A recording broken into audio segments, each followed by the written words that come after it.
ښه زمان صاحب ډېره مننه. ما چې کله د داستان اصلي عناصر یاد کړل په هغې کې مې اول پلاټ تاسو ته یاد کړ، طرحه.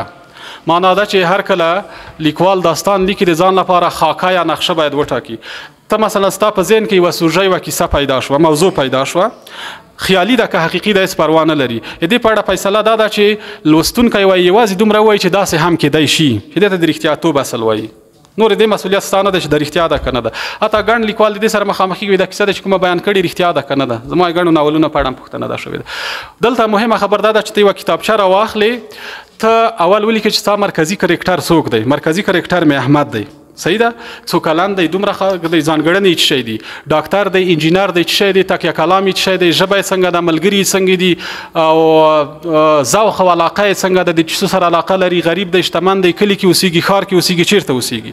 په اصطلاح دا د وترشه د ټولې ځانګړنې د ورته ولیکي. ښه د سره فرعي کرکټرونه څوک دي؟ احمد دی، پلانی دی، پلانی دی، پلانی دی، د هغې ځانګړنې دغه شی دي. دغه په یوه صفحه کې دغسې د جدولونو په توګه ته روښانولی شي، وړاندې کولی شي. صحیح ده، دا دې وړاندې کړه. اوس د کیسه دغسې نه ده لکه افسانه چې په یوه غیر محسوس ماحول کې منځته شي. مثلا په افسانه کې و نه و، په پخوا زمانو کې یو پاچا و. پخوا زمانې څه وخت دي، پاچا چېرته و، ځمکه یې چېرته دی، صحیح نه دي څرګند. اوس به د هغې خلاف ته کار کوي. د دې لپاره به زمان هم ټاکي چې دا کیسه ستا په کوم وخت کې پیښه شوې ده، او بیا به وایي چې په کوم ځای کې پیښه شوې ده. مثلا ته وایې چې دا لوخیلو کې پیښه شوې ده.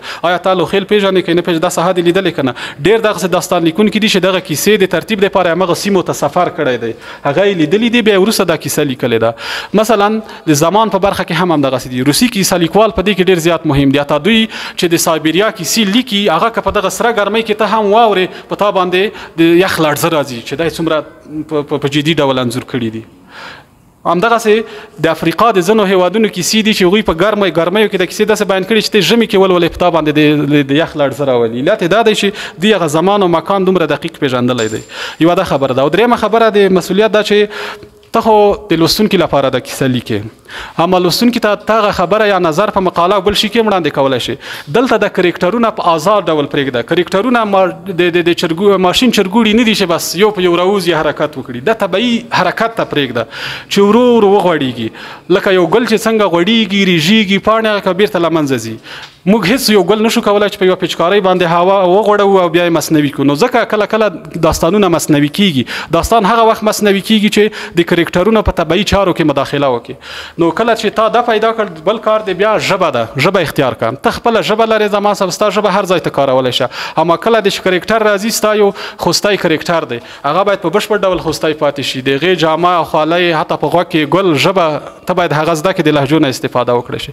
تاسو که د احمدي صاحب ناولونه اکثره وګورئ، په هغې کې د غزني لهجه، د قره باغ ځانګړنې اصطلاحات د ټول پاتې شوي. آیا د نه شوی کولی چې په معیاري یې ولیکي؟ نه، هغه طبیعي هلته پرېښي. او دا چې داستانونه یې تل پاتې دي، زموږ په زړه جذبېږي. علت دا ده چې د کرکټر ازادۍ او طبیعي ودې ته یې درناوی کړی دی. او بل مهم ټکی به د داستاني منطقي، تاسو د شپون صاحب یادونه وکړه، ځینې نورو هغې کې چې آیا لوستونکی دا در سره مني چې دا پېښېدی شي یا نه شي پېښېدی، یا اول تا ته قناعت درکولی شي که نه شي درکولی، چې دا هم ډېره زیاته مهمه ده.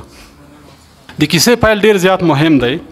د کیسې پیل دغسې که احیانا ته هغه کیسه ولولې، اول دا فکر وکړې چې فکر کوم دا کیسه لا رانه تېره شوې ده، لکه چې له نیمایي نه مې ولوسته. علت یې همدغه دی چې تلوسې ایجاد او بنسټ په همدې ځای کې ایښودل کېږي. مثلا وایي د تندي خولې یې پاکې کړې، په زینو راوخت او مخامخ راته ودرېده. ته فکر کوې چې ښه دا کیسه نوره چېرته تېره شوې ده، او بیا وروسته فکر کوي چې دا خو کیسه د همدې ځای څخه شروع شوې ده. خصوصا د داستان مجرب لوستونکي په دې تکتیک باندې پوهېږي. داستان لیکونکي د دریو اړخونه کیسه شروع کوي. اوله تر ټولو زیاته چې ډېره مهمه د هغه منظره ده. مثلا شین سهار و، په کلي کې د لمر لا راختو سره یو په یو اوازه شوه. اول د یوې طبیعي منظرې نه داستان شروع کېږي چې دا ډېر زیات مهم دي. او دومه د یوه عمل نه شروع کېږي. مثلا پنډ یې په ځمکه کېښوده، موټر یې ودروه، یا مثلا د جیب نه یې موبایل راوښکه او خبرې شروع کړي. اوس دا پیل دی د داستان. او دریم چې دی د مکالمې نه شروع کېږي داستانونه. دا درې ډوله پیلونه. مکالمه، مثلا سلام یې واچوه او ځای پر ځای ودرېده. مثلا پلار ته یې وویل چې نور زما د حرکت وخت دی، ځم. پلار یې په ستړو ګامونو راپاڅېده او ورته ویل چې زویه مه ځه. د مکالمې نه دا کیسه راپیل شوې ده او هغه بل پیل که چېرته موږ تاسې وایي چې ونه و په پخوا زمانو کې یا په ډېرو پخوا زمانو کې یا زموږ په کلي کې یو سړی اوسېده چې دغسې و دا پیل دی لوستونکي ورسره اشنا دي اما د شارټ سټوري یا د اوسنۍ لنډې کیسې پیل نه دی دا تر ډېره د فلکلوریک یا ولسي اغېز له اړخه لیکل کېږي او په دغه کیسو کې بیا د کرکټرونه تر ډېره پورې ژوندي نه وي او بله ستونزه دا ده چې زموږ ځینې ناولونه دغسې دي چې لیکوال خپله کرکټر هم وي مثلا زه یو وخت دغسې روان وم بیا دا راسه پېښ شول کیسه ستا خپله د خپله د بیان کړې ده که نه په دې برخه کې متاسفانه ځینې وخت تېروتنه دا رامنځته کېږي چې ته خو بیا د ځان منفي ټکی نه شې ویلی ته مجبور یې ځان یو اتل او هیرو وتراشې په دې داستان کې تر اخره او دغه منفي کړنې تر ډېره ته نه شې بیانولی ښه پیل دغه دی چې په غیر مستقیم ډول بیان شي مثلا تاسې ټولو د پاتې شه باران دی ناول لوستی زه به هماغه وایم غزن مثلا هغه کې صحنه د منظرې نه شروع شوې ده او غزن دغسې وکړله حال ده چې غزن خپله لیکوال دی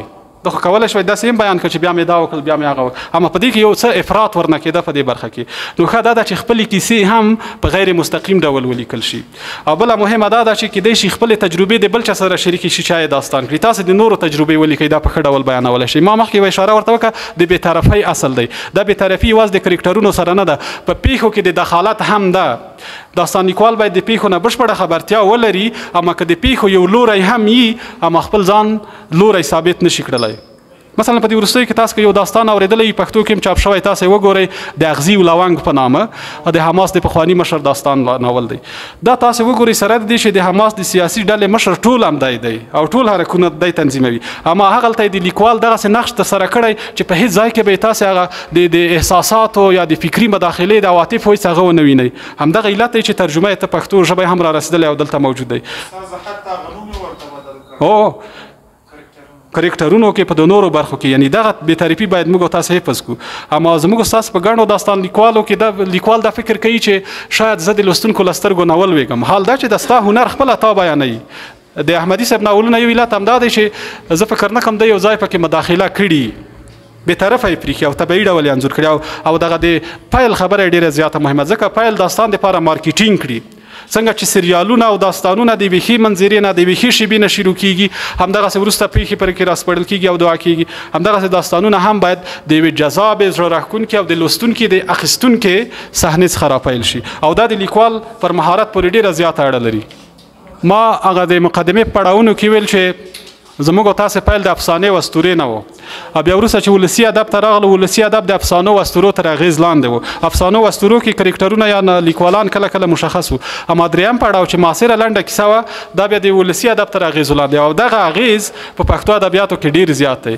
او په پښتو ادبیاتو کې بل اغېز ځکه ډېر زیات دی چې حتی لنډه کیسه او افسانه ورته وایي د کوزې پښتونخوا په اصطلاح دا هم د اردو انګلیسي نه راترجمه شوی کله چې یو اثر د بلې ژبې نه راترجمه کېږي اثر خامخا په هغې کې موجود دی د حجازي صاحب ناولونو یادونه وکړه هغه ډېر ښه ناولونه دي اما ته اوس د ژباړونکي خپل ناولونه وګوره مثلا میرویس نیکه یا وزیر اکبر خان په 13مې صفحې به دا فکر کوي چې دا د نسیم حجازي کوم ناول دی ځکه د هغې ژبې او سټایل او د صحنو انځورګرۍ د ژباړن پر هغه بلکل اثر کړی دی او کله کله د شک را پیدا شي دا د نسیم حجازي ناول نه وي نو علت یې همدا دی چې د ښو نه تقلید ښه دی اما د منفي تقلیدونو نه به ځان ساتو مننه داغمن صاحب تکل او رومان دوه جلا ژانرونه دي رومان خو لکه چې مخکې ما شرحه کړ رومان اصلا د دوو کلمو څخه اخیسته ده رومانس ده یا رومانټیک ادبیات موږ چې ته وایو خیال جمع عشق دې ته رومانس وایي خیال او عشق او دې ته چې کله تعریف هم وړاندې کوو رومانټیک ادبیات نه دا معنا چې د عشق او خیال باندې به راڅرخېږي دا معنا چې د واقعیت نه یو څه فاصله لري او تکل چې دی د تکل ژبه انځوریزه ده اما کیسې حقیقت دي او تکل هغه پرله پسې پیښې دي ورځنۍ چې هره ورځ پیښیږي او تر ډېره یو اخباري ژانر دی یا ژورنالیستیک ژانر ته نږدې ژانر دی پېښوري اخبارونه که تاسې وګورئ په هغې کې تکل پرله پسې نشریږي یعنی د کالم په څېر بیا په هغې کې پیښې راځي یعنی دا معنا چې په ژوند کې یوه واقعي پیښه راڅرګندېږي او د لیکوال په ذهن کې هغه یو تخیلي تصویر وړاندې کوي هره شیبه هلته انځوروي او بیا یې په اخبار او په همغه ورځنۍ بڼو کې وړاندې کوي یا تر ډېره پورې تکل د ژوند د پیښو مسلسل تنظیم دی اما تر ډېره پورې د رومان چې دی بیا د بشپړ ژوند تصویر دی تکل د ژوند د یوې شیبې خبري او حقیقي تصویر دی او رومان د تخیلي پیښو او د عشق او د انځورونو یو دغسې کلي تصویر دی چې تر ډیره پورې د زمان او مکان له محدودیت نه هم ځان ایستلی دی. مثلا موږ تاسو چې رومانونه ژباړو په بل هیواد کې ولې جذب لري چې تر ډیره پورې هلته د زمان او مکان پر ځای تر ډیره کرکټر او پیښو ته تمرکز کړی او په بل هیواد کې هماغه مشابه پیښې دا راجذبوي او لوستونکي پیدا کوي. تاسو که یو کتاب وګورئ هغې ته د کیسو کیسې وایي، امل پسرلي لیکلی دی. وایي هغه په هغه کې یوه نظریه وړاندې کړې ده، وایي هره غوره کیسه له پای نه وروسته دویم ځل د لوستونکي په ذهن کې لیکل کیږي. د تا چې کومه خبره وکړه معنا دا ده چې دا ستا په ذهن کې بیا لیکل شوې ده. کله چې داستان پای ته ورسېږي، داستان پای ته رسېدل پخوا متاسفانه د پښتو داستانونو یوه ستونزه دا وه چې ټول داستاني ادبیات د کرکټر په مرګ تمامېدل، هغه به مجبور و مړ به و. ما ته یو چا یوه د لنډو کیسو ټولګه د کتنې لپاره راستولې وه، د هرې کیسې په آخر کې به انا لله و انا الیه راجعون لیکلي وو. ما ورته وایي دا دی ولې؟ وایي خو استاده کرکټر مړ شوی، زه مسلمان یم، دا مې باید لیکلی. ما دا کرکټرونه دی ولې مړه کړي دي؟ وایي نو څنګه مې کړي؟ وایي ما بله لار نه وه چې کیسه پای ته ورته رسېدلې وای. اوس په کیسو کې دا ښېګڼه رامنځته شوې ده چې له مرګ پرته هم کیسه پای ته رسېدلی شي. یا به د کرکټر په بریا پای ته رسېږي او یا به په ناکامۍ پای ته رسېږي. ناکامي هم لوستونکو ته ناهیلي ورکوي. ډېری داستانونه چې دي اوس په مثبته بریا باندې پای ته رسېږي. او کله چې کیسه پای ته ورسېده بیا لوستونکی له دې نقطې څخه وروسته کیسه په خپل ذهن کې جوړوي، نو دغه وروستی ټکی لوستونکي ته پرېښودل کیږي. نو ښه دا ده چې د پای څخه کیسه لیکي د ناول خوند او لذت له منځه ځي. ځینې ناولونه او دغسې شته دوم او دریم ټوک هم لري، څو ټوکونو کې چاپ شي، هغې ته دا مسلسل دوام ورکولی شي.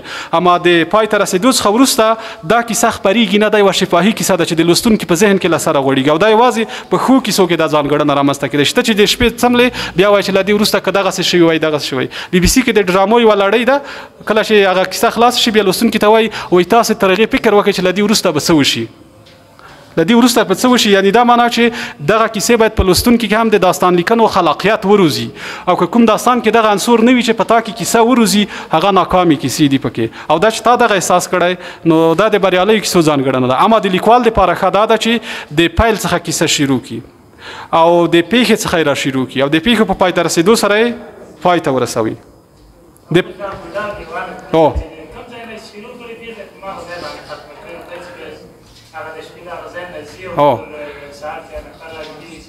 ښه، یو علت دا دی چې زموږ استاسې په اکثرو ناولونو باندې د لنډو کیسو اغېز دی. دا ډېره مهمه خبره ده. یعنې زموږ استاسې اکثره ناولونه د لنډو کیسو تر اغېز لاندې لیکل شوي دي.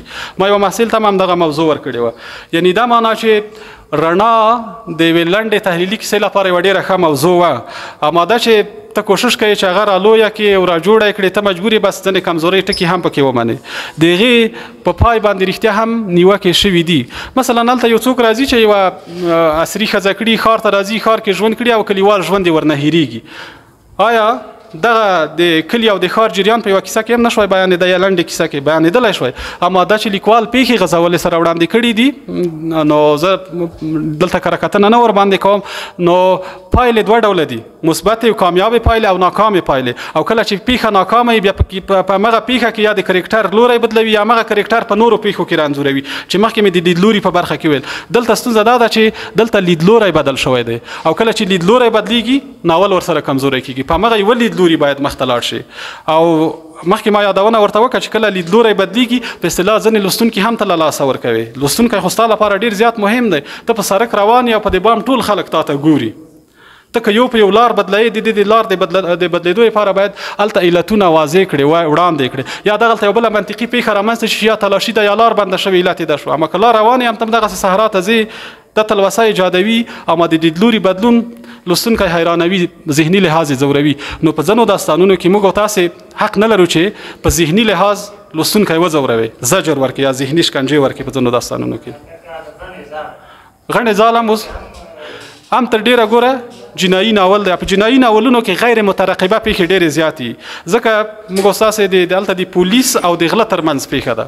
او په جنایي ناولونو یا پولیسي ناولونو کې غیر مترقبه پیښې د خوند او د لذت سبب ګرځي. په هغې کې بیا یو څه جواز موږ تاسې ورکولی شو. اما هلته هم انسان باید، لیکوال باید لږ پولیسي حس ولري، د جنایي پیښو د پلټنې حس ولري. تاسو که د کریمینل تخنیک یا د جنایي تخنیک د امنیتي کارکوونکو سره وخت تیر کړئ چې دوی د دغه ورځ څخه څنګه د ګوتو نشانونه اخلي، غل څنګه پیدا کوي، اصلا د لیکوال کار همدغه دی چې په پیښو پسې همغه د جنایي پولیس په څېر لاړ شي. او جنایي پولیس زموږ استاد په طبیعي جامه کې وي او لیکوال هم باید همدغسې د کرکټرونو په جامه کې ځان لوړ ورنه محسوس نه کړي او بیا پیښو ته ښه رسېدلی شي. دا جنایي تخنیک د کیسه ییزو تخنیکونو په برخه کې هم ډېر زیات کارول کېږي. ښه پوښتنه نشته.